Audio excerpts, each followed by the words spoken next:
सुप्रभात बच्चों। आज हम पढ़ने जा रहे हैं पाठ 4 जिसका शीर्षक है मैंने तैरना सीखा। तो इस पाठ के लेखक हैं बेढप बनारसी जी। तो पाठ शुरू होने से पहले मैं आपको पाठ के बारे में कुछ बताती हूँ। ये पाठ है प्रस्तुत गद्य रचना हास्य व्यंग्यपूर्ण शैली में लिखी गई है। इसके लेखक ने तैरना सीखने से संबंधित अनुभवों का वर्णन आत्मकथात्मक शैली में किया है। मूर्ति कला, चित्रकला, काव्य कला, संसार में अनेक कलाएं हैं। ये सबका अलग अलग माध्यम है। कवि न होकर भी काव्य कला का ज्ञान आपको हो सकता है। तानसेन न होने पर भी आप संगीत की बारीकी समझ सकते हैं, किंतु तैरने की सब टेक्निक जानने के बाद भी यह आवश्यक नहीं कि आप तैर भी सकें। आप किसी पुस्तक में पढ़ लीजिए कि पानी में जब खड़ा होना हो तब आपकी कमर 90 डिग्री का कोण बनाए, आपका हाथ 45 डिग्री का और आपकी आंख 30 डिग्री का। परंतु यदि इतने के बल पर ही आप पानी में कूद पड़े तो बिना पासपोर्ट के सीधे अमेरिका की ओर चले जाएंगे। यही एक कला है जिसमें पांडित्य तथा क्षमता प्राप्त करने के लिए आपको सशरीर माध्यम में प्रवेश करना पड़ता है। मूर्ति बनाने के लिए यदि कोई पत्थर पर सिर टकराए तो मूर्तिकार बनने से पहले उसे कुछ दिन किसी अस्पताल के स्प्रिंगदार चारपाई पर आराम करना होगा। संगीत के स्वरों पर मास्टरी करने के लिए यदि बाजों से आप बजने लगे तो आपको सिफारिश करके किसी ऐसे कारखाने में जाना होगा जिसमें मस्तिष्क की मरम्मत होती है। परंतु इसके पहले कि आप तैरने का क भी जान सके, आपको ऐसे जलसे में जाना होगा जहां की महफिल जल से ही होती है। आपको अपने पानी पल्लव से पानी का परिरंभण करना होगा और जीवन से जीवन की बाजी लगानी होगी। उत्तर प्रदेश में 2 नदियां बहती हैं, गंगा और यमुना। यमुना के किनारे रहने वाले रासलीला करते हैं और गंगा तट के निवासी गंगा जी की पूजा के अभ्यासी हो जाते हैं। किंतु तैरना दोनों का ही जन्मसिद्ध अधिकार माना जाता है। कहते हैं इन दोनों पवित्र सरिताओं का निवासी यदि तैरना न जानता हो तो वह वैसा ही है जैसे टेक्सास के किनारे का रहने वाला बॉल डांस न जानता हो, मिसिसिपी के तट का वासी रॉक एंड रोल न जानता हो और राइन का पानी पीने वाला व्याकरण न जानता हो। विधि का कुछ ऐसा विधान हुआ कि इस बार मेरा जन्म गंगा के किनारे काशी नगरी में हुआ। काशी का महात्म्य हमसे पहले के लोग भी कह गए हैं। मैं केवल यदि उनमें जोड़ना चाहता हूँ तो केवल इतना कि काशी अब वाराणसी हो गया है। यहाँ का लंगड़ा बहुत दूर दूर तक पहुंच जाता है। यहाँ ये लंगड़ा आम के बारे में बता रहे हैं। यहाँ की मिट्टी दूसरे जन्म में सोना हो जाती है और यहाँ कपड़ा कम पहनिए तो महाजन और ना पहनिए तो देवता हो जाइए। यहाँ गंगा का वही महत्व है जो सरकारी कागजों पर साइन का, विवाह में 9 का तथा रेलवे में लाइन का। इस तरह गंगा के किनारे रहकर तैरना जानना भी जरूरी था। सभी का आग्रह था, जोर था, दबाव था कि मैं तैरना सीख लूं। मैंने निश्चय किया तैरना सीखूंगा। अब मैं गुरु की खोज करने लगा। कविता वही ऊंची जिस पर दिमाग की सीढ़ी न चढ़ सके और डॉक्टर वही बड़ा जिसका पुर्जा न कोई पढ़ सके। हमारे नगर में एक व्यायाम के महापंडित थे, बड़ा नाम था। लोगों का कहना था कि यह दिल्ली में डुबकी लगाते थे तो आगरा आकर निकलते थे। मुझे इस विषय पर विश्वास कम था। हाँ, दिल्ली से मथुरा तक आ सकते होंगे। जल पर उनका प्रभाव असीम था। उनके चेले भी देश विदेशों में ख्याति प्राप्त कर चुके थे। यूं तो वे आसन, प्राणायाम तथा उनके शारीरिक कसरतों के उस्ताद माने जाते थे, परंतु तैरना तो उनके लिए वैसा ही था जैसे मच्छर के लिए मसरी में घुस जाना। मैंने उन्हीं से तैरना सीखने के मेरे प्रस्ताव का स्वागत किया। 5 मिनट तैरने के लाभों पर भाषण भी दिया। 2 अवसरों पर मुझे जाना पड़ा कि भाषण की बीमारी बहुत व्यापक है, रक्तचाप रोग के समान है। मैं समझ गया कि संसार से सारे रोग दूर हो सकते हैं, देशों की आपसी लड़ाई बंद हो सकती है, चंद्रमा पर धान की खेती हो सकती है, किंतु भाषण देना बंद नहीं हो सकता। भाषण में उन्होंने तैरने के जितने लाभ बताए उतने किसी विटामिन से संभव ही नहीं, न ही किसी इंजेक्शन से, न मंत्र से। उन्होंने कुछ लेना स्वीकार नहीं किया। तैरने की शिक्षा देने में उनका एकमात्र उद्देश्य देश की सेवा थी। युवकों को देश सेवा के योग्य बनाना था। शांति में, युद्ध में, यात्रा में, प्रेम में तैरने का महत्व ही नहीं, उपयोगिता भी थी, जिसकी सूची यहाँ देना आवश्यक नहीं है। शनिवार का दिन था, मई का महीना और 5 बजे संध्या का समय। गंगा के तट पर पहुंचा। मेरे भावी गुरु वहां उपस्थित थे और भी 2-3 शिष्य जिन्हें तैराकी कला में पारंगत होना था, वहां जांघिया पहने घाट पर मौजूद थे। जानकारी के लिए बता देना आवश्यक है कि वाराणसी में गंगा के किनारे सड़क से जल तक पत्थर की सीढ़ियां बनी है, जैसे पुराने जमाने में रोम में थिएटर होते थे। मंच के चारों ओर सीढ़ियां बनी रहती थीं, जिन पर साधारण लोग बैठकर तमाशा देखते थे। पानी के ऊपर सीढ़ियों पर बैठकर लोग मालिश कराते हैं, हजामत बनवाते हैं। सवेरे 12 महीनों में और गर्मी के दिनों में संध्या को भी वहां युवक और युवती, बालक और बालिका, वृद्ध और वृद्धा एकत्र रहते हैं। वाराणसी में इसका वही महत्व है जो कोलकाता में चौरंगी का, मुंबई में चौपाटी का, लखनऊ में हजरतगंज का और दिल्ली में कनाट सर्कस का। इसी स्थान पर मुझे तैरना सीखना था। मेरे गुरुजी ने यहाँ पुनः एक भाषण दिया जो भगवान की दया से छोटा था। उन्होंने तैरना सीखने में अभ्यास तथा स्टाइल पर जोर दिया। बोले, जो महत्व सरकार के यहाँ फाइल का, शरीर में बाइल का तथा उससे भी अधिक महत्व तैरने में स्टाइल का है। इतना कहने के बाद उन्होंने आज्ञा दी, पानी में उतरिए। मुझे उस समय जल में भी भय लगने लगा, किंतु मैंने साहस बटोरा और पानी में उतरने लगा। मेरी गति से, मेरे हाव भाव से, मेरे चेहरे की भाव भंगिमा से लोगों को यह जान पड़ा होगा कि मेरे मन में भय अठखेलियां कर रहा है, क्योंकि सभी की आंखें मेरी ओर इस प्रकार देख रही थीं मानो मनुष्य नहीं, कोई चिड़ियाघर का निवासी तैरने जा रहा है। एक के बाद एक मेरे पांव पानी में धंसे। मैं उतरता गया। सामने गंगा का जल फैला हुआ था, जैसे स्फटिक का विशाल पर्दा बिछा हो। दाहिनी और बाएं पानी पानी, मंद गति से धारा बहती चली जा रही थी, जैसे कोई विशाल अजगर रेंग रहा हो। मैंने देखा पश्चिम में सूर्य मुझ पर मुस्कुरा रहा है। इधर उधर लोग उत्सुकता से देख रहे थे कि कोई नया खेल होने वाला है। इधर मेरा हाल तो बुरा ही था। सुनने और देखने की शक्ति ही जैसे समाप्त हो गई थी। उसी समय मुझे गुरुजी का स्वर सुनाई दिया, चिंता न करो, गंगा परम पावनी है, इसमें जो डूबता है वह सीधा स्वर्ग जाता है। अब तो मेरा विवेक ही गायब हो गया। गुरुजी मुझे हाथ पैर चलाना सिखा रहे थे और मैं सीधा स्वर्ग जा रहा था, परंतु मरता क्या ना करता। मैं फटाफट हाथ पैर मारने लगा। गुरुजी ने मुझे थोड़ा और धक्का दिया और मैं 5-6 हाथ पानी में आगे चला गया। अब तक मैं खंबे की तरह खड़ा था, अब शहतीर की तरह लेट गया। हाथ तो चल ही रहे थे, कभी एक हाथ उठता, कभी दूसरा। फिर मैं पानी के अंदर जाने लगा, जैसे टारपीडो लगने पर जहाज जल समाधि लेने लगता है। मेरी आंखों के आगे लाल सागर लहरा रहा था। जान पड़ता था गंगा छोड़कर रेड सी में आ गया हूँ। सागर में डूबकर जैसे मुझे भगवान विष्णु के दर्शन हो गए थे। गंगा जल का कितना सेवन कर गया यह तो याद ही नहीं है, परंतु न जाने कैसे सिर पानी के ऊपर निकल आया।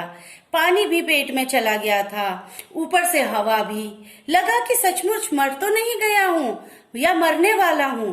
तभी मुझे गुरुजी ने घाट की ओर धक्का दिया। मुझे भी पानी में डूबने से घाट पर आकर मरना अच्छा लगा। हाथ पैर तो चला ही रहा था, इसी बीच था कि सीढ़ी आ गई। गुरुजी ने कहा, खड़े हो जाओ। ऐसा जान पड़ता था 4 घंटे कथक नृत्य करके आया हूं। अब मैं घाट पर था।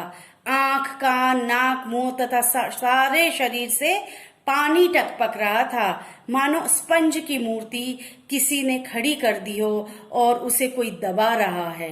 गुरुजी ने कहा, लो तैरना आ गया। तो ये तो था हास्य व्यंग्यात्मक लेख जो कि बेढब बनारसी जी ने लिखी हुई थी। अब हम इस पाठ के प्रश्न उत्तर करते हैं। सबसे पहले हम मौखिक प्रश्न करेंगे। अब पहला प्रश्न है, निम्नलिखित प्रश्नों के उत्तर एक वाक्य में दीजिए। क है, पानी में कैसे खड़े रहना चाहिए। उत्तर है, पानी में जब खड़ा होना हो तब आपकी कमर 90 डिग्री का कोण बनाए, आपका हाथ 45 डिग्री का और आंखें 30 डिग्री का कोण बनाए। प्रश्न नंबर 2 है, तैरना सीखने के लिए क्या करना पड़ता है।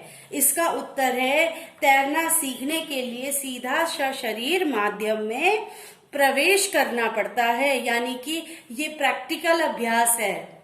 सीधा पानी में जाकर के तैरना सीखने से ही आप तैरना सीख सकते हैं, न कि कुछ पढ़कर। लेखक तैरना क्यों सीखना चाहता था। लेखक तैरना इसलिए जानना चाहता था कि गंगा के किनारे रहकर तैरना सीखना जरूरी था और लोगों का भी आग्रह और दबाव था कि लेखक तैरना सीखें। और चौथा घ है, गंगा तट का महत्व किसके समान बताया गया है। ठीक है, अब है गंगा तट का महत्व जो कलकत्ता में चौरंगी का, मुंबई में चौपाटी का, लखनऊ में हजरतगंज का और दिल्ली में जो कर्नाटक सर्कस का है, वही गंगा तट का महत्व है। लेखक को तैरता देखकर गुरुजी ने क्या कहा। लेखक को तैरता देखकर गुरुजी ने कहा, चिंता न करो, गंगा परम पावनी है, इसमें जो डूबता है सीधा स्वर्ग जाता है। लेखक एवं पाठ का नाम बताइए। इस पाठ के लेखक बेढब बनारसी हैं और पाठ का नाम है मैंने तैरना सीखा। अब आते हैं, निम्नलिखित प्रश्नों के उत्तर विस्तार से लिखिए। लेखक ने काशी के बारे में क्या बताया, क्या कहा है। लेखक ने काशी के बारे में कहा है कि काशी की महानता के बारे में तो बहुत से लोग पहले ही बहुत कुछ बता चुके हैं, अतः काशी के बारे में अच्छा कुछ बताने का शेष नहीं है। लेखक ने काशी के बारे में मात्र इतना ही बताया कि वर्तमान समय में काशी के लोग वाराणसी, बनारस के नाम से जानते हैं। काशी को लोग वाराणसी के नाम से जानते हैं, यानी कि बनारस के। यहाँ तथा यहाँ का लंगड़ा आम की एक प्रजाति है, दूर दूर तक बहुत प्रसिद्ध है। अब आते हैं दूसरे प्रश्न में। हमारा दूसरा प्रश्न है, पाठ के आधार पर गंगा का महत्व लिखिए। गंगा उत्तर प्रदेश में बहने वाली पवित्र नदी है। इसके किनारे रहने वाले लोग धार्मिक प्रवृत्ति के होते हैं तथा नियमित रूप से गंगा जी की पूजा करते हैं। गंगा के किनारे रहने वाले लोगों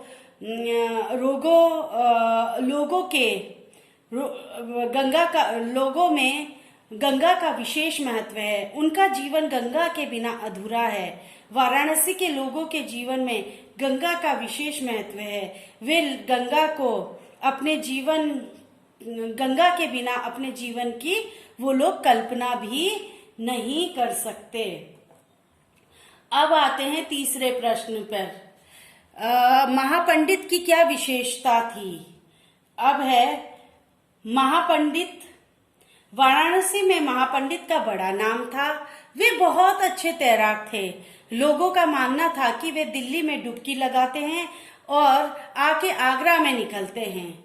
उनके शिष्यों की ख्याति देश विदेशों तक थी। महापंडित अच्छे तैराक तो थे ही, साथ ही आसन, प्राणायाम तथा शारीरिक कसरतों के भी वे उस्ताद थे। चौथा प्रश्न है, लेखक ने भाषण की बीमारी को क्यों व्यापक बताया है। लेखक ने भाषण की बीमारी को व्यापक इसलिए बताया है क्योंकि भाषण देने के लिए न तो किसी विषय की बाध्यता होती है, न समय की सीमा होती है और न ही स्थान की मर्यादा का ध्यान रखने की आवश्यकता है। भाषण देने के लिए वक्ता को मात्र आत्मनिर्भर विश्वास तथा विषय का पर्याप्त ज्ञान होना आवश्यक है। जिस विषय पर वह भाषण दे रहा है, इसके अतिरिक्त भाषण कभी भी कहीं भी और किसी भी विषय पर और कितनी भी देर तक दिया जा सकता है। कुछ लोगों को तो बात बात पर भाषण देने की आदत होती है, चाहे कि कोई व्यक्ति उसके भाषण को सुन भी रहा हो या ना सुन रहा हो, वो फिर भी क्या करता है, वो फिर भी भाषण दिया जाता है। अब आते हैं लास्ट प्रश्न। निशुल्क तैरने की शिक्षा देने के पीछे पंडित जी का क्या उद्देश्य था? अब है निशुल्क। निशुल्क का मतलब होता है फ्री में तैरने की शिक्षा देने के पीछे पंडित जी का उद्देश्य था कि पंडित जी का एकमात्र उद्देश्य देश की सेवा थी। पंडित जी युवकों को देश सेवा के योग्य बनाना चाहते थे। तैराकों का देश सेवा में बहुत ही अधिक योगदान रहता है। देश की शांति व्यवस्था, युद्ध, यात्रा आदि में तैराकी का अलग ही महत्व है। इसी के द्वारा देश सेवा की भावना वशीभूत होकर पंडित जी ने लोगों को तैराकी की शिक्षा निशुल्क देते थे। मतलब देश सेवा की भावना से वशीभूत होकर के पंडित जी लोगों को तैराकी की शिक्षा निशुल्क देते थे, फ्री में देते थे। अब है दूसरा, उचित शब्दों द्वारा रिक्त स्थान भरकर अवतरणों को पूरा करना है। गुरुजी ने, अब रिक्त स्थान में आएगा मुझे थोड़ा, और फिर रिक्त स्थान में आएगा धक्का दे दिया, मैं 5-6, अब रिक्त स्थान में आएगा हाथ, पानी में चला गया, अब तक, खंबे, अब इसमें आएगा रिक्त स्थान में खंबे की तरह खड़ा था, शहतीर की तरह लेट गया। हाथ तो चल ही रहे थे, कभी एक हाथ उठाता कभी दूसरा, फिर मैं पानी के अंदर, फिर इसके बाद आएगा अंदर जाने लगा, जैसे टारपीडो लगने पर जहाज जल समाधि लेने लगता है। टारपीडो रिक्त स्थान में है और जल समाधि रिक्त स्थान में है। लेने लगता है मेरी आंखों के आगे, आंखों रिक्त स्थान में है, के आगे लाल सागर लहरा रहा था। जान पड़ता था गंगा छोड़कर रेड सी में आ गया हूँ। रेड सी रिक्त स्थान के लिए है। अब है तीसरा प्रश्न। कहानी के आधार पर कथनों के सामने सही एवं गलत कथन के आगे गलत का निशान लगाना है। गंगा में केवल एक, संसार में केवल एक ही कला है, गलत है। लेखक का जन्म इलाहाबाद में हुआ था, गलत है। पश्चिम में सूर्य मुझ पर मुस्कुरा रहा था, सही है। सामने गंगा का जल फैला हुआ था, सही है। ऐसा लग रहा था मानो चिड़ियाघर का निवासी तैरने जा रहा है, सही है। अब आते हैं विषय वस्तु बोध में। नीचे दिए गए गद्यांश को ध्यान पूर्वक पढ़कर संबंधित प्रश्नों के उत्तर लिखने हैं। उत्तर प्रदेश में 2 बहती नदियां हैं, गंगा और यमुना। यमुना के किनारे रहने वाले रासलीला करते हैं और गंगा के तट के निवासी गंगा जी की पूजा के अभ्यासी हो जाते हैं, किंतु तैरना दोनों का जन्मसिद्ध अधिकार माना जाता है। अब प्रश्न आता है, उत्तर प्रदेश में कितनी नदियां बहती हैं? उत्तर प्रदेश में 2 नदियां बहती हैं, गंगा और यमुना। तैरना किनका जन्म सिद्ध अधिकार है? तैरना गंगा के निवासियों का और यमुना के निवासी दोनों का ही जन्म सिद्ध अधिकार है। रासलीला कौन करते हैं? यमुना के किनारे रहने वाले लोग रासलीला करते हैं। गंगा तट के निवासी क्या करते हैं? गंगा तट के निवासी गंगा जी के पूजा के अभ्यासी हो जाते हैं, यानी कि वो गंगा जी की पूजा करते हैं। अब आते हैं भाषा बोध। दिए गए शब्दों के 2-2 पर्यायवाची शब्द लिखने हैं।